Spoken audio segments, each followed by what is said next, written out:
They laughed when I said it, not because they thought I was joking, but because they were sure I couldn't be serious. I remember the sound clearly, how casual it was, like my words hadn't earned the right to be taken seriously.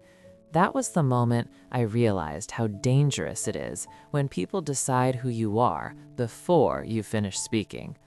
Before I go any further, let me say this. If you've ever been dismissed while trying to do something that mattered to you, stay with me. And if stories like this resonate, take a second to like the video, subscribe to the channel, and hit the bell icon. Some things only make sense once you see what happens when silence is mistaken for weakness. It happened during a group discussion in class. Nothing dramatic, no spotlight, just a circle of desks, a teacher stepping out briefly, and a conversation that shifted the moment authority left the room. We were supposed to be talking about future plans, projects, interests, the kind of conversation people use to size each other up without admitting it. Everyone shared confidently. Sports, social plans, things that sounded impressive enough to earn nods. When it was my turn, I hesitated for a second, not because I didn't know what to say, but because I knew what would happen when I said it. "I'm working on something important," I said. That was it. No explanation, no pitch, just the truth. The laughter came immediately. One person snorted, another shook their head. Someone said, "Sure you are," like it was the most natural response in the world. I didn't react. I didn't smile. I didn't defend myself. Someone else added, "What, like another hobby you'll drop next week?" More laughter. What none of them noticed was who stayed quiet, who didn't laugh, who looked uncomfortable but didn't interrupt. Silence tells you who understands power, even if they don't use it. When the teacher returned, the conversation shifted back to normal, but the tone didn't fully reset. A few people glanced at me like I was a curiosity now, someone who'd said something strange and moved on. That would have been the end of it for most people. It wasn't for me. The truth was, I hadn't shared what I was working on because I wanted approval. I'd shared it because someone in that room already knew, someone who had chosen not to say anything yet, and that choice mattered. Over the next few days, the comments continued. Small ones, casual ones, the kind you're not supposed to react to if you want to seem mature. "Still working on your big thing? How's that important project going?" Always said with a smile that didn't mean well. I let it happen because what they didn't realize was that their laughter was doing part of the work for me. It was exposing how easily people turn confidence into mockery when they don't understand something. One afternoon, a classmate leaned over and said, "You really think the principal's going to care about whatever you're doing?" I looked at him. I don't need him to care yet. He laughed again, louder this time. "That's not how it works." I didn't argue. That was the betrayal part. Not loud, not cruel, but consistent. People who'd known me for years, choosing to assume I was wasting time instead of asking a question, choosing comfort over curiosity. What hurt wasn't the laughter, it was how easy it was for them. At home, things were quieter. My parents knew I was focused on something, but they didn't ask questions. They trusted me enough to wait. That trust mattered more than anything happening at school. The pressure came from the outside, from the looks, from the jokes, from the assumption that importance has to look impressive right away to be real. One day, during class, the teacher announced that the principal would be visiting later that week, just to observe. Nothing special. Most people didn't care. I did. Not because I was nervous, but because timing has a way of revealing intention. The day of the visit arrived faster than anyone expected. The room was cleaner, the students quieter, the teacher more deliberate. The principal stood near the door, listening, watching, saying very little. Midway through the lesson, a question came up. One connected indirectly to what I'd been working on. Before I could stop myself, I raised my hand. A few people turned. Someone smiled like they were waiting for a joke. "Yes," the teacher said. I answered calmly, clearly, without embellishment. The principal's head turned slightly. That was all, but that was enough. The rest of the class passed without incident, but I could feel something shifting, not loudly, not obviously, just enough to matter. After the bell rang, as everyone packed up, the teacher asked me to stay behind. The room emptied. The principal stayed. He looked at me for a long moment before speaking. "I'd like to hear more about what you mentioned earlier," he said. That was the first time anyone had asked, and as I began to explain, not everything, just enough, I realized the laughter from earlier in the week wasn't forgotten. It was about to be recontextualized, because when people laugh too early, they never consider who might be listening, or what happens when someone in authority decides to step in and ask why. And as the principal nodded slowly, asking questions that showed he already understood more than I expected, I knew this story wasn't heading towards an apology. It was heading towards consequences, quiet ones, the kind that only come when people realize too late that mocking someone for working in silence can turn into the most expensive mistake they never saw coming. The principal didn't say much after that first conversation. He thanked me for staying behind, asked one more clarifying question, then told me to head home. No promises, no praise, just attention, the kind that weighs more than approval. I walked out of the classroom feeling steady, not relieved, not excited, just aware. Awareness has a sound to it, like a room settling after a door closes. The next day, the jokes came back, lighter this time, almost playful. Someone asked if I'd impressed the boss. Another said, "Careful, he's got secret meetings now." They smiled when they said it, like they were inviting me to laugh with them. I didn't. What they couldn't see was that the laughter had already lost its edge. Once attention moves upward, it never comes back the same. A week passed, then another. Nothing happened. That was the hardest part for them. When people expect a reaction and don't get one, they fill the gap with noise, speculation, explanations, stories that protect their pride. I kept working, not on the thing itself, that part was nearly done, but on how people behaved around it, who tried to distance themselves from the jokes, who doubled down, who started asking questions quietly, one-on-one, when no one else was around. One afternoon, someone who had laughed the loudest leaned over and asked, "So, what is it you're actually working on?" I looked at him. "You'll hear about it when it matters." He frowned. "That sounds dramatic." "It's not," I said. "It's just not for this room yet." He didn't know how to respond to that. The betrayal revealed itself in small choices. A classmate who had once been friendly started repeating the jokes again, sharper now, like he needed to reassert something. Another pretended we'd never talked about it at all, pretended nothing was happening. Pretending is a form of protection. During that time, the principal returned, this time for a longer visit. He sat in the back, observed multiple classes, spoke quietly with teachers during transitions. No announcements, no explanations. I noticed who noticed him. Eyes tracked his movements, voices dropped, postures changed. Authority doesn't have to speak to be heard. Near the end of the day, my teacher paused mid-lesson.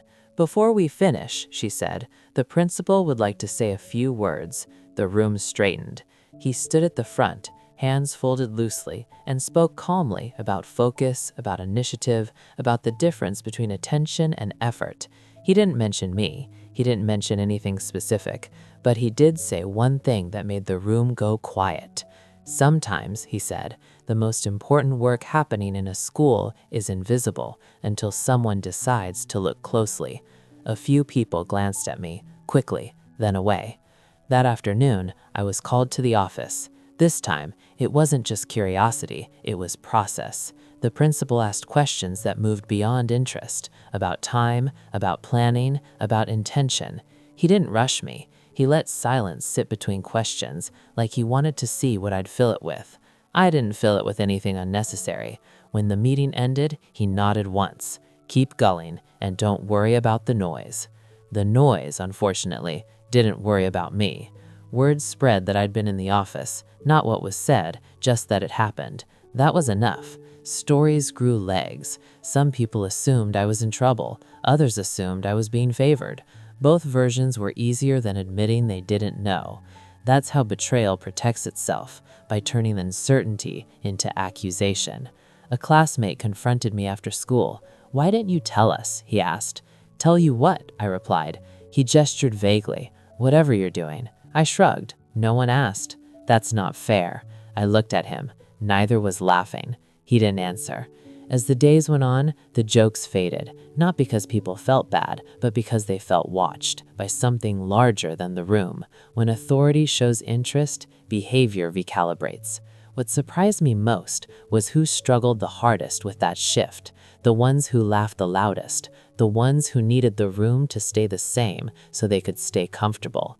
One of them tried to corner me during lunch. "You think you're better than everyone now?" he said. "No," I replied. "I think I'm busy." That ended the conversation. The principal stepped in quietly. He spoke with teachers, adjusted schedules, asked for input. Nothing dramatic, just presence. And presence has a way of rearranging priorities. One morning, during announcements, my name was read aloud, not for discipline, not for praise, just to report to the office after second period. The room stilled again. This time, no one laughed. When I stood, chairs didn't scrape. No whispers followed. The silence felt different, heavier, but cleaner. In the office, the principal explained that there would be a presentation, not to the class, not to the school, to a small group, people who needed to understand what I'd been working on and why it mattered. "You don't have to share everything," he said, "just enough." I nodded. As I left the office, I passed a group of classmates waiting outside. One of them caught my eye, the same one who had laughed first. He looked unsure now. That was the moment I understood something important. Revenge doesn't require humiliation. It requires contrast, a before and after that people can't unsee. I returned to class and took my seat. The teacher continued the lesson like nothing had happened, but the room was listening differently now, measuring words, watching reactions. What they didn't know, what none of them could see yet, was that the most difficult part was still ahead. Not for me, for them. Because when the principal finally stepped in publicly, it wouldn't be to defend me. It would be to explain why the laughter had never been harmless in the first place, and why choosing to mock someone working quietly had revealed more about them than it ever did about me. And once that line is crossed, the room doesn't just go silent, it remembers. The presentation wasn't announced right away. That was intentional. The principal understood something most people didn't. That anticipation reveals character faster than confrontation ever could. When people know something is coming but don't know what, they start filling the gaps themselves. I noticed it in the way conversations shifted, and how certain classmates avoided the topic altogether, while others tried to casually bring it up, pretending they were just curious. No one laughed anymore, not because they suddenly respected what I was doing, but because laughter requires confidence, and theirs had started to thin. The day before the presentation, my teacher asked me to stay after class again. This time, the principal joined us halfway through. He listened more than he spoke, watching how I explained things, how I paused, how I chose words. At one point, he stopped me gently. "Why don't you say anything when they laughed?" I thought about it for a moment. Because if I had defended myself, they would have decided what kind of person I was. I wanted them to decide that on their own. He nodded slowly. "That's rare." The next morning, a small group was pulled from different classes and asked to meet in the media room. Not the auditorium, not a stage, just a room with chairs arranged in a circle. Teachers, counselors, a few students who were known for leadership, and me. As I walked in, I felt eyes turn, not curious, but cautious. The principal introduced me simply, no build-up, no framing. "He's been working on something we think is worth understanding," he said. That was it. I spoke calmly, I didn't rush, I didn't try to impress anyone. I explained the idea, the process, and most importantly, why it mattered, not to me, but to the people around me, how it connected to things we talked about every day without realizing it. I noticed when people leaned forward, when someone nodded without realizing it, when a question came not from skepticism, but from interest. When I finished, the room stayed quiet for a moment. Then the principal spoke. "This," he said, "is why we don't mock what we don't understand, because sometimes the most important work is happening in places we've decided not to look." That line traveled faster than anything else. By lunchtime, the story had shifted, not exaggerated, not dramatic, just corrected. People weren't saying I was brilliant or special, they were saying they'd been wrong. That's harder to swallow. One classmate approached me quietly and said, "I didn't think you were serious." "I know," I replied. He hesitated. "Sorry." I nodded. That was enough. Others weren't as quick to adjust. One of the louder voices from before tried to laugh it off, pretending the whole thing had been blown out of proportion, but the laughter didn't land anymore. Without a room to support it, mockery collapses. The betrayal became clear in hindsight. It wasn't just that they laughed, it was that they'd chosen comfort over curiosity. They'd protected their image by tearing down the idea that someone like me could be working on something meaningful. And now that belief was gone.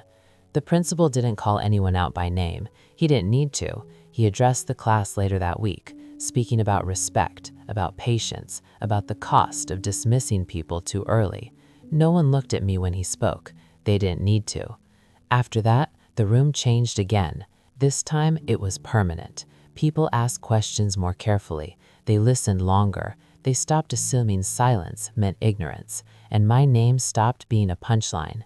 One afternoon, as I packed my bag, someone who had laughed on the first day stood beside me. "You could have said something," he muttered. I looked at him.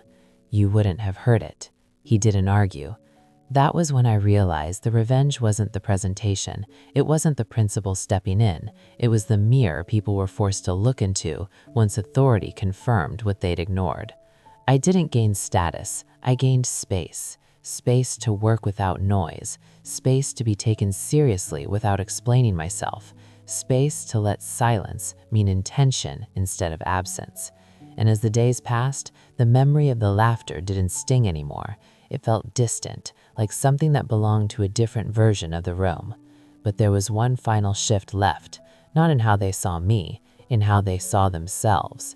Because when you realized you laughed at something important just because you didn't understand it, you don't just feel embarrassed, you feel exposed. And that kind of exposure doesn't fade quickly. It settles in and waits. That was the part no one talked about, the waiting after everything had already changed, the space where there was nothing left to correct, nothing left to prove, and no noise left to hide behind. It was uncomfortable in a way that couldn't be joked away. I felt it in the hallways first, the way conversations paused when I passed, not because people were afraid, but because they were reconsidering how quickly they spoke before. I wasn't invisible anymore, but I wasn't a spectacle either. I had become something harder to categorize. That's what exposure really does. It doesn't humiliate you, it removes the shortcuts people use to understand you. The principal didn't mention me again after that week. He didn't need to. Authority that repeats itself loses credibility. Instead, he shifted focus back to routine, to normalcy, as if nothing unusual had happened. That normalcy was the consequence. Because once something is seen clearly, it doesn't need to be highlighted again. Classes went on, assignments piled up, exams came and went, but the tone stayed different. When someone spoke up now, they were given space to finish. When someone shared an idea, people listened longer before reacting, not because they'd become kinder overnight, but because they learned what happens when you laugh too soon. I noticed something else too. People started coming to me quietly, not for validation, not for status, just for perspective. They'd ask how I approached a problem, how I stayed focused, how I knew when something mattered. I answered honestly. I pay attention, I said more than once, and I don't rush to explain myself. That wasn't advice, it was just what I learned by accident. The ones who struggled most were the same ones who had laughed the loudest. They tried to act like nothing had happened, like the room hadn't shifted, but pretending requires agreement, and the room no longer agreed. One afternoon, I saw one of them get interrupted mid-joke, not harshly, just redirected. He stopped, confused, like he'd missed a step in a routine he'd relied on for years. That's when it hit me. The revenge wasn't directed at anyone specific, it was structural. By letting the principal step in, by letting authority reframe the moment, the environment itself had changed. The rules were different now, and the people who had benefited from the old rules felt it the most. I didn't enjoy that realization the way I thought I might. There was no satisfaction in watching someone lose footing, just a quiet understanding that power based on dismissal never lasts. At home, things were calm. My parents noticed the change in me, but they didn't comment on it directly. One night, my dad said something simple while we were eating. "You seem lighter," he said. I thought about that. I think I stopped carrying other people's expectations. He nodded like that made sense. As the semester moved on, the thing I'd been working on continued quietly. Not hidden, just no longer announced. I shared it when it was useful, not when it was questioned. That distinction mattered more than I realized at first. One day, the principal stopped me in the hallway. No office, no formality, just a brief moment between classes. "I wanted you to know," he said, "you handled that situation with more restraint than most adults would." I shrugged. "I didn't do much." He smiled slightly. "Exactly." That stayed with me, because restraint is easy to misunderstand. People think it means fear or uncertainty, but sometimes it's clarity, knowing when speaking would only protect someone else's comfort. The laughter from that first day faded into something almost unreal, like it belonged to another version of the school. When I thought about it, it didn't sting, it informed. It reminded me how fast people decide who you are and how slow they are to question that decision. Near the end of a year, we had another discussion, different topic, different room, but the same dynamic. Someone shared an idea that didn't land immediately. There was a pause. No one laughed. Someone asked a question instead. I sat back and watched. That was the moment I understood what had really changed. Not how they saw me, but how they handled uncertainty. They'd learned that mocking what you don't understand isn't confidence, it's avoidance. And avoidance has consequences when someone important decides to look closer. I never confronted anyone about the laughter. I never asked for apologies. I didn't need them. Apologies are about closure, and this didn't need to close. It needed to stay open as a reminder that silence can mean focus, that being underestimated can be a position, not a flaw, that betrayal doesn't always come from cruelty. Sometimes it comes from choosing comfort over respect, and that revenge doesn't have to burn to be effective. Sometimes it just lets people sit with what they revealed about themselves. By the time the year ended, no one laughed when I spoke about what mattered to me. They listened, not because I demanded it, but because they learned what happens when you don't. I walked out of that building on the last day feeling steady, not triumphant, not bitter, just clear. They laughed when I said I was working on something important because they couldn't imagine importance without noise. What they learned, quietly, slowly, and in front of the one person whose opinion reshaped the room, was that some things only look small until the right person decides to pay attention. And once that happens, silence doesn't protect the ones who laughed. It exposes them.